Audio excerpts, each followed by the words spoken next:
Bonjour à tous et que la paix du Seigneur soit avec vous. Alors aujourd'hui, nous continuons nos petites capsules sur Maria Valtorta dans son œuvre du Père Rochini, La Vierge Marie dans l'œuvre de Maria Valtorta. Et nous sommes aux pages 42, 43 si vous possédez cette édition.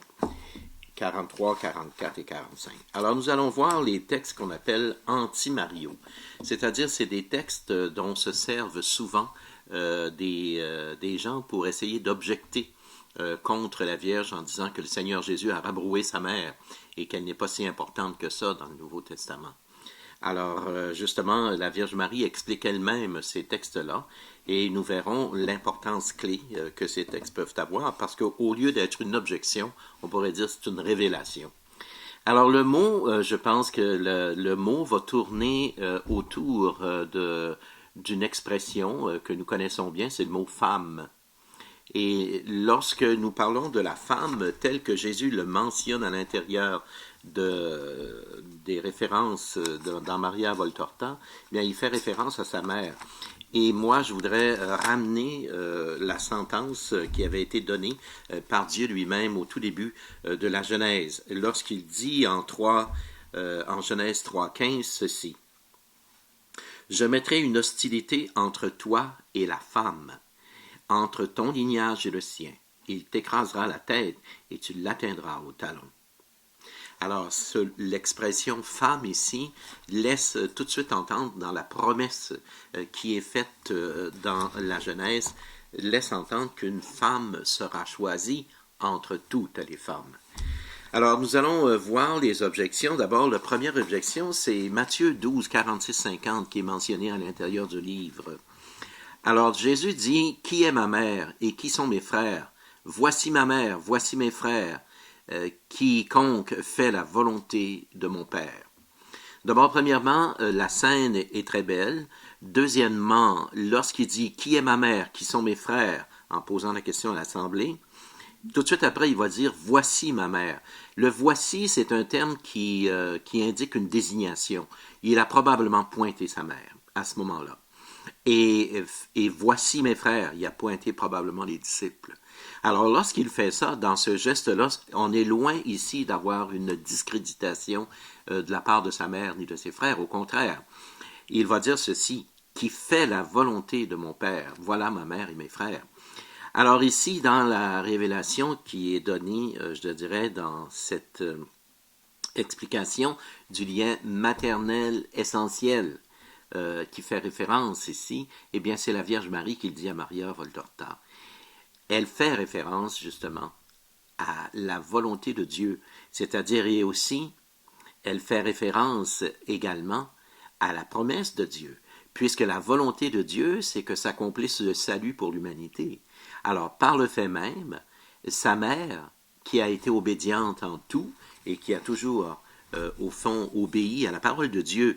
Saint Luc nous dira même qu'elle gardait ces choses en son cœur. Elle gardait la parole en son cœur. Donc, la Vierge a été la parfaite obéissante à la parole de Dieu, donc à la volonté de Dieu. Hein, c'est elle qui répond à l'invitation de l'ange et qui dit « Je suis la servante du Seigneur, qu'il me soit fait selon ta parole. » Alors, le faire selon sa parole, c'est l'accomplissement de la volonté. Et la Vierge l'a très bien expliqué à Maria Valtorta dans le livre. Le deuxième texte, c'est nous avons Luc 27, 28. Heureux le Seigneur, heureux le sein qui t'a porté et les mamelles qui t'ont nourri. Et il répondra, bienheureux plutôt ceux qui écoutent la parole et qui la mettent en pratique. Alors, voyez-vous, le lien constant qu'il fait entre sa mère et l'écoute de la parole et la mise en pratique, c'est-à-dire l'écoute et la volonté de Dieu. Alors, ça veut dire que cette femme qui a été choisie de par Dieu pour accomplir l'œuvre du salut, eh bien, elle a eu un consentement à donner. Et ce consentement, on revient encore avec le texte de l'Annonciation, qu'il me soit fait selon ta parole. Le Fils l'a choisi, le Père l'a choisi, l'Esprit l'a choisi. Ils l'ont choisi comme Trinité pour que Jésus puisse prendre naissance, c'est-à-dire naître. Et Marie est baptisée dans l'amour de l'Esprit Saint, nous dit le texte de Maria Valtorta. Parce que l'Esprit Saint l'a revêtue, c'est-à-dire c'est lui qui l'a couvert de sa présence, de son ombre, et il va la préserver du péché originel pour en faire au fond un tabernacle de Dieu, c'est-à-dire le réceptacle immaculé dans lequel le Christ va pouvoir prendre chair. Donc c'est une volonté et c'est un choix du Père, du Fils et de l'Esprit Saint qui est dans l'élection de la Vierge Marie. Et par le fait même, bien, c'est celle qui écoute la parole et qui la met en pratique. L'observance de la parole de Dieu chez la Vierge Marie est cruciale. Elle est au cœur même de sa grandeur. C'est ce que nous dit le texte de Maria Valtorta. Sa grandeur, c'est d'observer la parole. C'est d'être en obédience vis-à-vis de la parole. Mais sa béatitude, d'elle, c'est de l'écouter. Parce que lorsqu'elle écoute la parole de Dieu, elle écoute le Verbe de Dieu, ce qui s'est fait chair. Et le Verbe a d'abord pris chair en elle. Alors tous les désirs de Dieu ont été dans son sein. Alors à ce moment-là, lorsqu'elle écoute, c'est sa béatitude. Et cette béatitude, bien, elle va la voir en chair, en os, dans son Fils, Jésus. Cette béatitude qui est la vérité de la parole même, énoncée par le Fils. Alors, c'est-à-dire que c'est ça qui est au cœur même de l'écoute de la parole pour la Vierge Marie. Et cette écoute, cet énoncé, devient pour elle le pain de sa vie, c'est-à-dire la nourriture de sa vie, qui, on le sait, culminera par la Sainte Eucharistie. L'autre texte que nous supportons aujourd'hui dans les textes dits anti-Mario. Alors voyez-vous, loin d'être contre la Vierge, au contraire, ces textes viennent de la confirmer dans sa mission. C'est Saint Luc, au chapitre 2, verset 33 et verset 41-42. Il y a ici comme une incompréhension de Marie et de Joseph concernant Jésus. Au temple. Et voilà que cette incompréhension crée deux choses, un étonnement, une surprise, si vous voulez, et en même temps une réaction, parce qu'ils ne comprennent pas, nous dit le texte. Attention. Alors ici, Marie explique elle-même cette réalité, c'est-à-dire, elle ne s'étonne pas comme Joseph, parce que Joseph, lui, elle va l'expliquer, Joseph a la connaissance de qui est Jésus, d'abord par le fait des Écritures saintes de l'Ancien Testament qui l'annonçaient comme Messie, mais en plus de cela, parce que Joseph était un homme très pieux, alors en plus de cela, il va avoir une connaissance privilégiée qui lui vient de l'annonce de l'ange aussi qu'il reçoit. Alors il sait qui est le Fils de Dieu. Cependant, il n'a pas toute la connaissance comme la Vierge Marie la possède. La Vierge Marie reçoit non seulement l'annonce, elle a non seulement, je dirais, la connaissance de l'Ancien Testament, mais en plus de l'annonce faite par l'ange, elle a les communions intérieures avec la Sainte Trinité. Alors pour Marie, la surprise, c'est davantage l'étonnement, on pourrait dire, c'est davantage une contemplation de la vérité et qu'elle incarne, parce que la vérité est en elle et ça devient un enseignement dans sa vie intérieure. Elle s'étonne, en d'autres mots, différemment de Joseph. Joseph, lui, va s'étonner avec la connaissance qu'il a d'une manière humaine, tandis que Marie s'étonne d'une manière mystique, qu'on pourrait dire, dans la vision qu'elle possède. Mais les deux s'émerveillent également. Ils ne comprennent pas, c'est-à-dire que les deux n'expriment pas la compréhension de la même manière aussi. Parce que la Vierge a une compréhension beaucoup plus grande du mystère de son Fils incarné.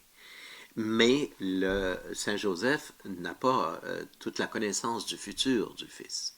Il en aura des dévoilements lorsque, au jour de la présentation au temple, le vieillard Siméon énoncera à la Vierge Marie qu'elle sera transpercée au cœur par un glaive et que cet enfant est la chute et le relèvement d'un grand nombre en Israël.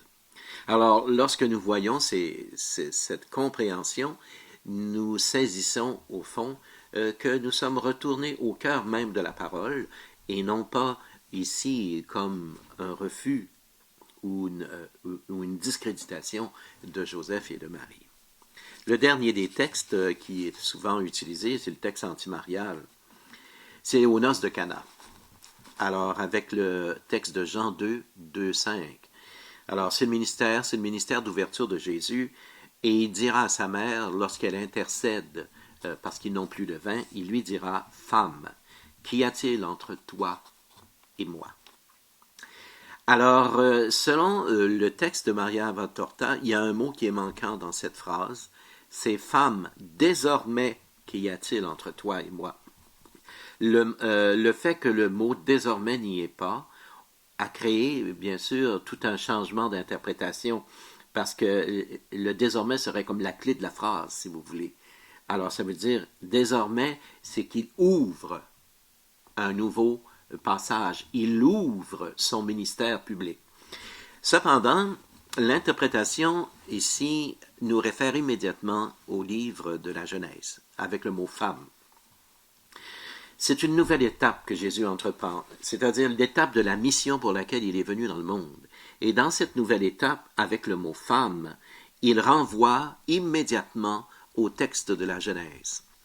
Alors, je mettrai une inimitié entre toi et la femme, c'est-à-dire que là, nous voyons commencer le ministère public de Jésus, et à ce moment-là, nous voyons commencer la grande bataille pour le salut du monde, avec le démon lui-même.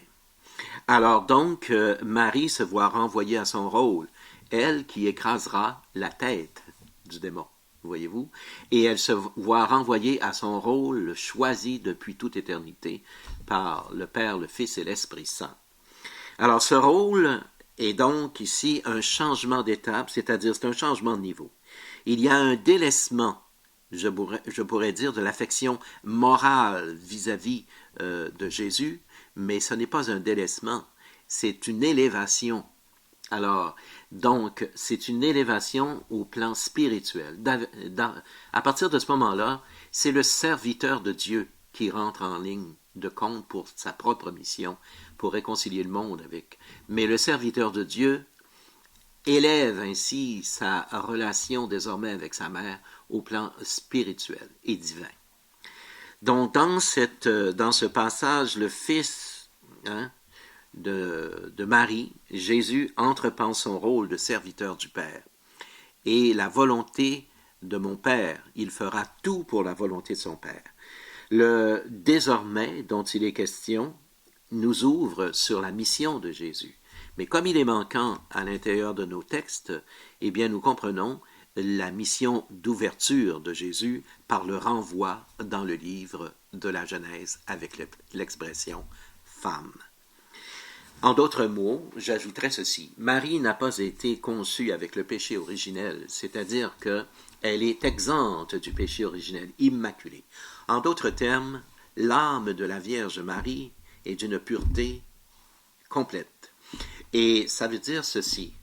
L'âme pure a aucun obstacle à la volonté de Dieu. Et en d'autres mots, on pourrait objecter aussi ceci, ce n'est pas dans le texte de Maria Valtorta ce que je dis, mais on pourrait dire justement, il n'y a pas d'obstacle. Qu'y a-t-il entre toi et moi? Il n'y a rien qui peut empêcher quoi que ce soit. Alors, ça veut dire que lorsqu'elle répond « Faites tout ce qu'il vous dira », elle sait déjà la réponse de son Fils, parce qu'il n'y a rien qui sépare la Vierge Marie de son Fils.